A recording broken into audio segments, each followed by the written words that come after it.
차가운 아침 공기 속에서 도시는 아무 일도 없는 듯 고요했지만 이걸뭘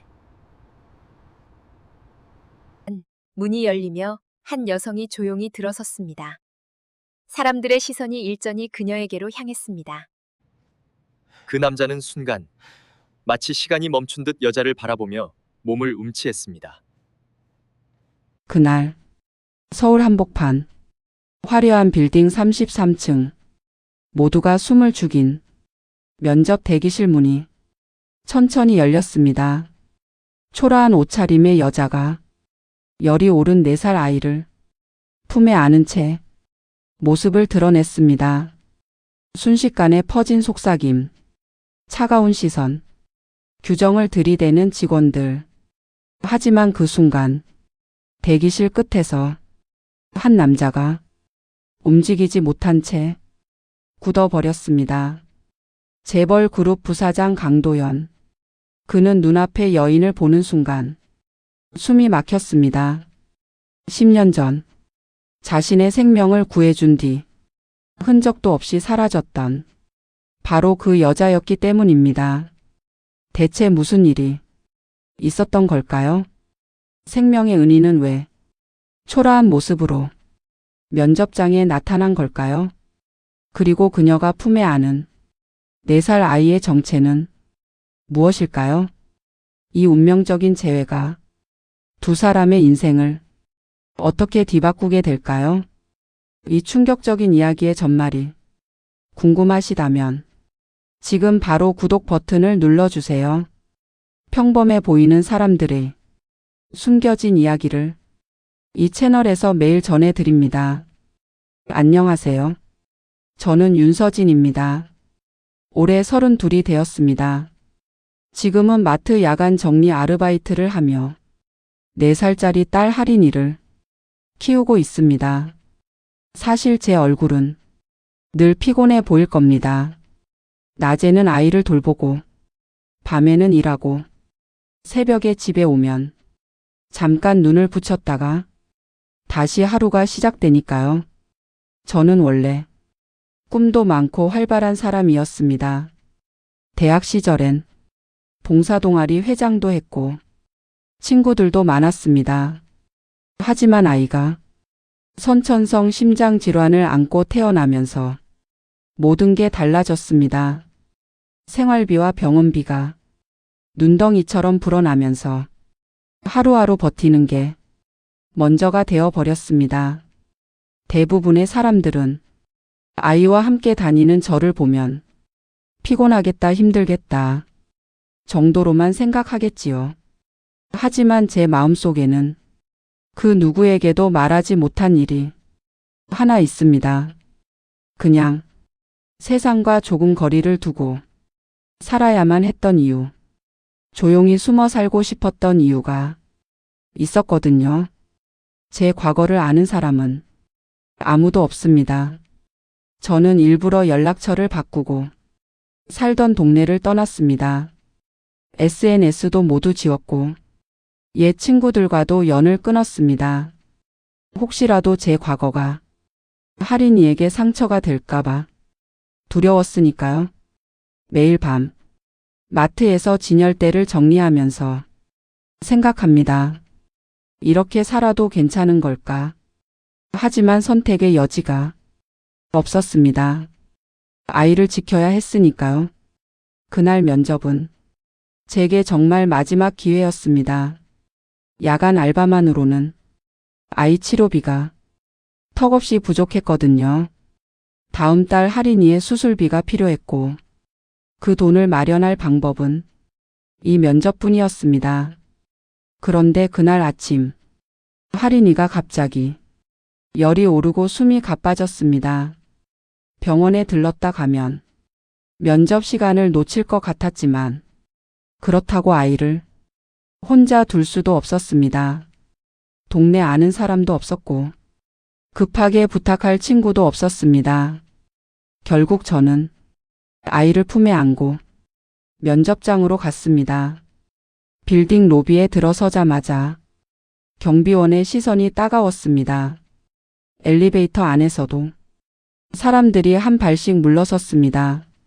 33층 면접 대기실에 도착했을 때 이미 직원들은 속삭이고 있었습니다.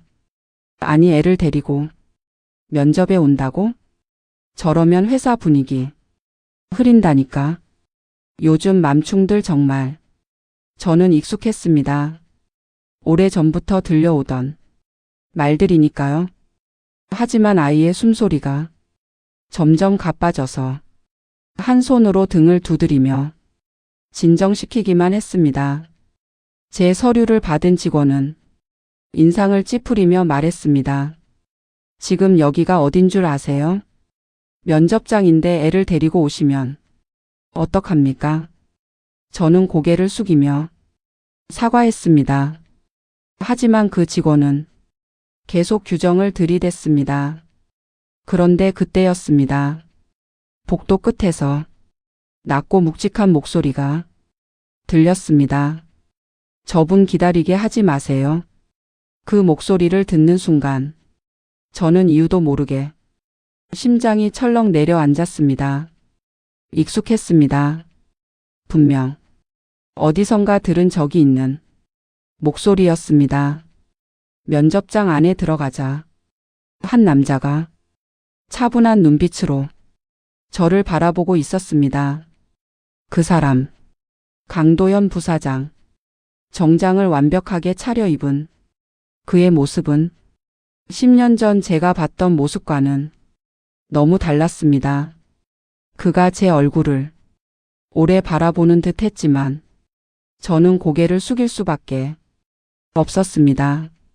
면접은 생각보다 차분하게 진행됐습니다. 하지만 다른 면접관들의 질문은 날카로웠습니다. 아이가 아픈데 어떻게 일을 하시겠습니까? 야간 근무 경력만 있으시네요. 낮 근무가 가능하십니까? 경력 단절 기간이 4년입니다. 그동안 뭘 하셨죠? 저는 최선을 다해 대답했습니다. 하지만 그들의 표정에선 이미 답이 보였습니다. 탈락. 그런데 면접이 끝나갈 즈음 아이가 갑자기 숨을 크게 들이쉬더니 제 품에서 축 늘어졌습니다. 하리나. 제가 다급히 부르자 주변 사람들은 놀라 허둥대기만 했습니다. 그런데 강도현 부사장이 가장 먼저 달려왔습니다. 119 부르지 마세요. 제 차로 갑니다. 응급실까지 10분입니다. 저는 그를 말릴 겨를도 없이 아이를 안고 그의 차에 올랐습니다. 그의 운전은 거칠었지만 정확했습니다. 신호등마다 정확한 타이밍에 빠져나갔고 지름길을 너무나 잘 알고 있었습니다. 병원에 도착하자 의사에게 상황을 설명하는 목소리가 마치 오랫동안 아이를 지켜봐온 사람처럼 너무 익숙했습니다. 4세 여아, 선천성 심장질환, 과호흡 증상 있습니다. 그때 그의 입에서 제 이름이 나왔습니다. 환자 보호자, 윤서진 씨 맞으시죠? 저는 그 순간 등이 서늘해졌습니다. 제가 이름을 말한 적이 없었거든요. 하린이가 응급처치를 받고 안정되자 저는 비로소 그와 마주할 수 있었습니다. 대기실 구석진 곳에서 강도현 씨가 조용히 말을 건넸습니다. 서진 씨, 기억 못 하시겠습니까?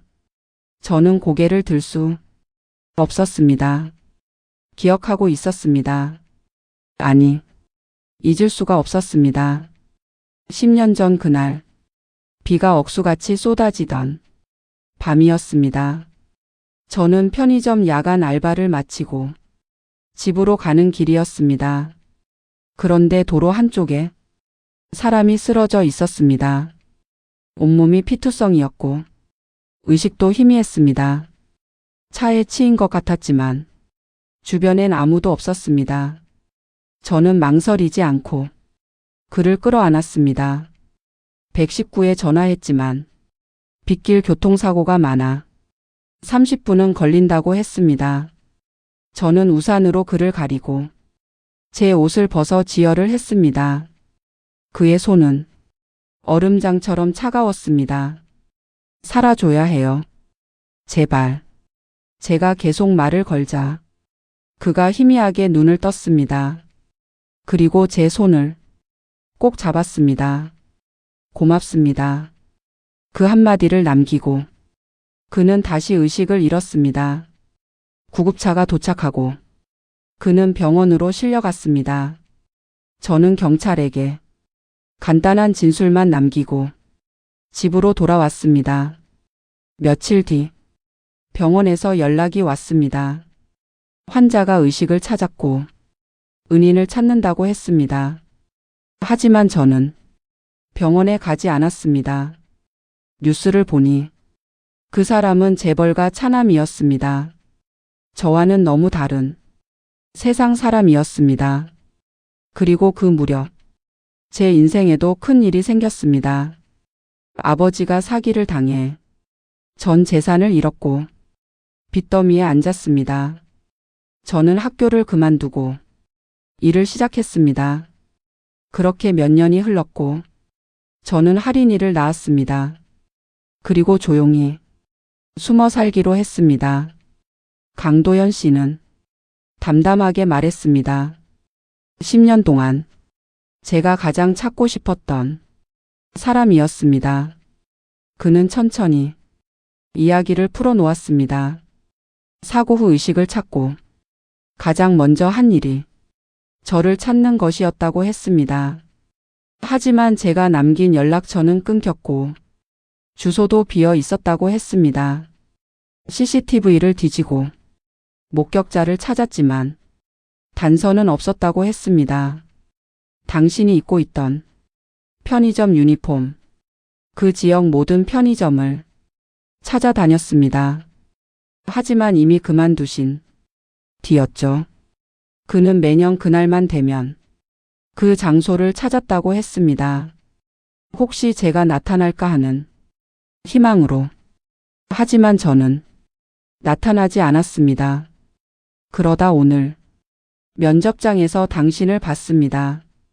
처음엔 믿을 수 없었습니다. 10년 동안 찾던 사람이 이렇게 나타날 줄은. 저는 고개를 저었습니다. 찾지 말았어야 했어요. 저는 그냥 평범한 사람입니다. 은인이라고 부를 만한 사람도 아니고요. 아닙니다. 당신은 제 생명을 구했습니다. 그건 누구라도 했을 일이에요. 아닙니다. 그의 목소리가 단호했습니다. 그날 밤 저를 지나친 차가 12대였습니다. CCTV에 다 찍혔습니다. 하지만 멈춘 사람은 당신뿐이었습니다. 저는 아무 말도 할 수 없었습니다. 그는 계속 말했습니다. 그리고 오늘 제가 본 건 당신만이 아니었습니다. 그 아이도 봤습니다. 선천성 심장질환. 제가 후원하는 병원 의료진에게 확인했습니다. 당신이 4년 동안 혼자서 감당해온 것들을. 그 순간 제 눈에서 눈물이 흘러내렸습니다. 참고 또 참았던 것들이 무너져 내렸습니다.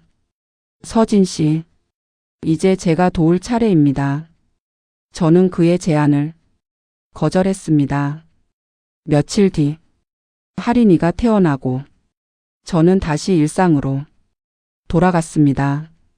하지만 강도현 씨는 포기하지 않았습니다. 일주일 뒤 제 집 앞에 택배가 도착했습니다. 할인이를 위한 의료기기와 영양제들이었습니다. 발신인은 없었지만 저는 알 수 있었습니다. 저는 전화를 걸었습니다. 이러지 마세요. 저는 괜찮습니다. 괜찮지 않습니다. 아이의 다음 수술까지 2달밖에 안 남았습니다. 준비되셨습니까?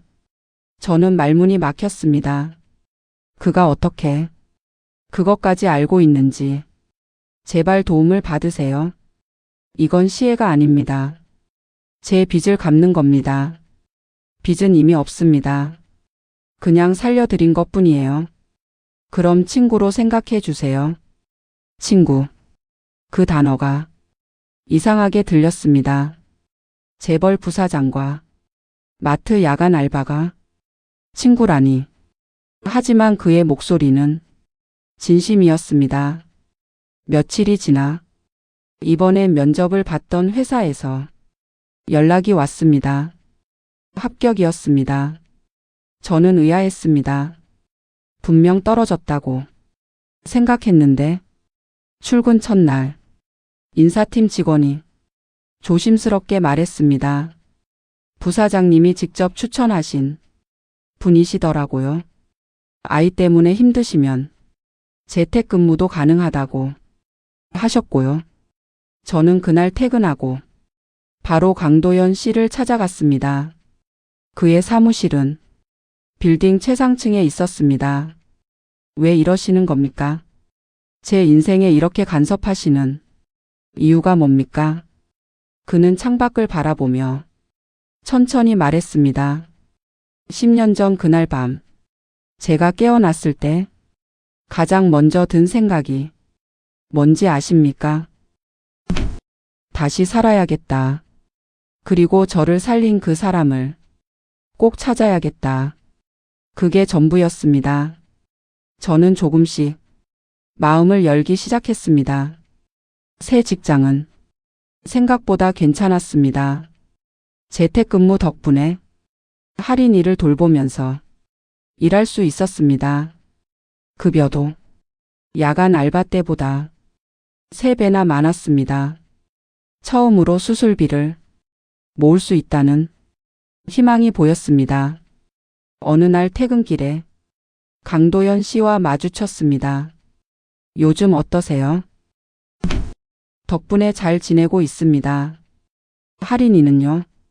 많이 좋아졌어요. 이번 주 병원 검사에서 상태가 안정적이라고 했습니다. 그는 안도하는 표정을 지었습니다. 마치 자신의 일인 것처럼. 다음 주 토요일에 시간 되십니까? 왜요? 할인이가 좋아할 만한 곳이 있습니다. 제가 어렸을 때 자주 가던 곳인데 저는 망설였습니다. 하지만 거절할 이유를 찾을 수 없었습니다. 그 토요일, 우리는 한적한 수목원에 갔습니다. 할인이는 처음 보는 나비들의 신이 나서 뛰어다녔습니다. 강도연 씨는 할인이 손을 잡고 천천히 걸었습니다. 그 모습이 너무 자연스러워서 저는 이상한 기분이 들었습니다. 저 아이한테는 아버지가 없습니다. 제가 조용히 말하자 그가 걸음을 멈췄습니다. 알고 있습니다. 어떻게요? 조사했습니다. 죄송합니다. 하지만 알아야 했습니다. 저는 고개를 저었습니다. 할인이 아버지는 제가 임신 사실을 알리기도 전에 떠났습니다. 다른 여자와 결혼한다고 했죠. 그래서 저는 혼자 아이를 낳았습니다. 힘들었지만 후회하지 않습니다. 할인이는 제 전부니까요. 강도연 씨는 한참을 침묵했습니다. 그리고 조심스럽게 말했습니다. 서진 씨, 제가 할인이의 아버지가 될 수 있을까요? 저는 그를 바라봤습니다. 그의 눈빛은 진지했습니다. 농담 아닙니다. 진심입니다. 저는 그날 밤 잠을 이룰 수 없었습니다. 강도연 씨의 말이 계속 머릿속을 맴돌았습니다. 그가 진심이라는 걸 알았습니다. 하지만 저는 두려웠습니다. 다시 누군가를 믿는다는 것, 의지한다는 것, 그리고 또다시 상처받을지도 모른다는 것. 며칠 뒤 할인이의 수술 날이 다가왔습니다. 저는 혼자 감당할 수 있다고 생각했습니다. 하지만 수술실 앞에서 기다리는 시간은 너무 길고 고통스러웠습니다. 그때 복도 끝에서 강도연 씨가 나타났습니다. 손에는 할인이가 좋아하는 토끼 인형을 들고 있었습니다. 어떻게 여기를? 오늘이 수술 날인 거 알고 있었습니다. 혼자 기다리게 할 수 없었습니다. 그는 제 옆에 앉았습니다. 아무 말도 하지 않았습니다. 그냥 옆에 있어줬습니다. 그것만으로도 저는 힘이 났습니다. 6시간의 대수술 끝에 의사가 나왔습니다. 수술 잘 끝났습니다. 완벽합니다. 그 순간 제 다리에 힘이 풀렸습니다. 강도연 씨가 저를 붙잡아 줬습니다. 그리고 저는 그의 품에서 한참을 울었습니다. 참았던 모든 것들이 터져 나왔습니다. 며칠 뒤 할인이가 의식을 찾았습니다. 그리고 강도연 씨를 보며 활짝 웃었습니다. 아저씨, 할인아, 많이 아팠지? 이제 안 아파요. 의사 선생님이 이제 괜찮대요. 강도연 씨는 할인이의 머리를 쓰다듬었습니다. 그 모습을 보며 저는 깨달았습니다. 이 사람은 진짜였습니다. 계산도 없고 조건도 없었습니다. 그냥 우리를 지키고 싶어 하는 사람이었습니다. 강도현 씨, 네, 제가 준비가 될 때까지 기다려 주실 수 있나요? 그는 미소 지었습니다. 평생이라도 기다리겠습니다. 10년 전 제가 살린 생명이 이제는 우리를 살리고 있었습니다. 그로부터 1년이 지났습니다. 할인이는 건강하게 자라고 있습니다. 저는 더 이상 야간 알바를 하지 않습니다. 강도연 씨는 여전히 우리 곁에 있습니다. 천천히 조심스럽게 우리의 삶에 스며들었습니다. 저는 아직도 가끔 두렵습니다. 이 모든 게 꿈은 아닐까? 하지만 그가 말합니다. 서진 씨, 당신이 10년 전 제게 준 건 생명만이 아니었습니다. 다시 살아갈 이유였습니다. 저는 이제 압니다. 작은 선행 하나가 얼마나 큰 파장을 만드는지, 그리고 진심은 반드시 돌아온다는 것을 여러분도 혹시 모릅니다. 여러분이 스쳐 지나간 누군가가 여러분의 생명을 바꿀 사람일지. 그러니 오늘 누군가에게 작은 친절을 베풀어 보세요. 그 친절이 언젠가 여러분에게 돌아올 테니까요. 마이너스 마이너스 마이너스. 엔딩 멘트. 여러분은 어떻게 생각하시나요? 10년 만의 재회, 그리고 새로운 시작. 이 이야기가 마음에 와닿으셨다면 댓글로 여러분의 생각을 들려주세요.